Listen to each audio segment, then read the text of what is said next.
Noah and the Great Flood, a story of faith and renewal. In the ancient days, long before cities and empires filled the earth, humanity walked far from the path of God. The hearts of men had grown dark. Violence filled the land. Greed, hatred, and corruption ruled every thought. The world God had once called a good had become poisoned by sin.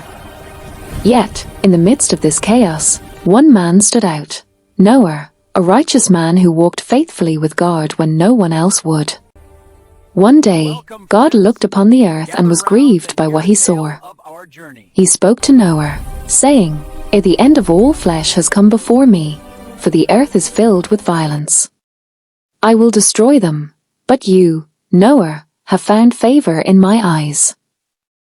God then gave Noah a divine command to build an ark, a massive vessel that would preserve life through the coming flood. It would be 450 feet long, 75 feet wide, and 45 feet high.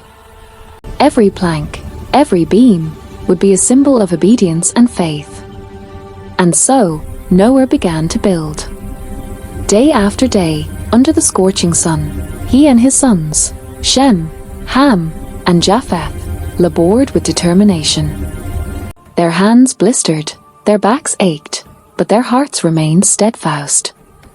As the ark took shape, people gathered around to watch. They laughed. They mocked. "Old man," they jeered, "where is your flood? Where is your God?" But Noah did not answer. His faith was louder than their laughter.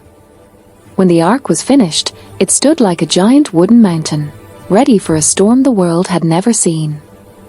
Then God commanded Noah to bring into the ark 2 of every kind of living creature, male and female, and 7 of every clean animal. The miracle began. Animals from every corner of the land came walking, crawling, and flying toward the ark, lions beside lambs, doves beside eagles. Noah's family watched in awe as creation obeyed the Creator's call. When all had entered, God instructed Noah and his family to board as well. They stepped inside the ark, the great door closed behind them, sealed not by human hands, but by God himself. Then, the first drop of rain fell. The skies darkened. The heavens broke open. Rain poured down for 40 days and 40 nights. The fountains of the deep burst forth, and the waters rose higher and higher, covering mountains and valleys alike. The once proud cities vanished beneath the flood. Every living thing outside the ark perished, and the world grew silent, silent except for the steady creak of the ark riding above the waves. Inside, Noah and his family waited. Days turned to weeks, weeks to months. The rain had stopped, but the waters still covered the earth. Through it all, Noah prayed, and God remembered him. Slowly, the waters began to retreat. The ark came to rest upon the mountains of Ararat. After many days, Noah opened a small window and released a raven. It flew back and forth, finding no place to rest. Then he sent out a dove, but the dove returned, too, for the earth was not yet dry. 7 days later, he sent it again, and this time, it came back with a freshly plucked olive leaf in its beak. Hope had returned to the world. The flood was ending. When the ground was dry, God spoke once more. "Come out of the ark, you and your family, and bring out every creature, that they may multiply upon the earth." So Noah stepped out with his wife, his sons, and their wives, followed by animals of every kind, roaring, chirping, leaping into the new sunlight. The air was fresh and pure, the earth cleansed and reborn.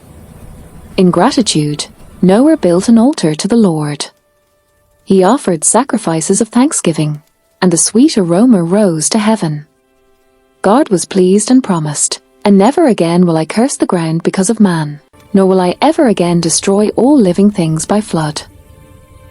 Then, in the sky, God painted a rainbow, a radiant arc of color shining against the clouds, a sign of his eternal covenant. It was a promise of mercy, a reminder that even after judgment, God's love remains steadfast. From that day forward, every rainbow in the sky speaks the same message, that God is faithful, that hope rises after the storm, and that those who walk with him will always find refuge in his promises. I have set my rainbow in the clouds, and it will be the sign of the covenant between me and the earth. Genesis 9 verse 13. If you are inspired by the story of Noah and the Great Flood, leave a comment and subscribe to this channel.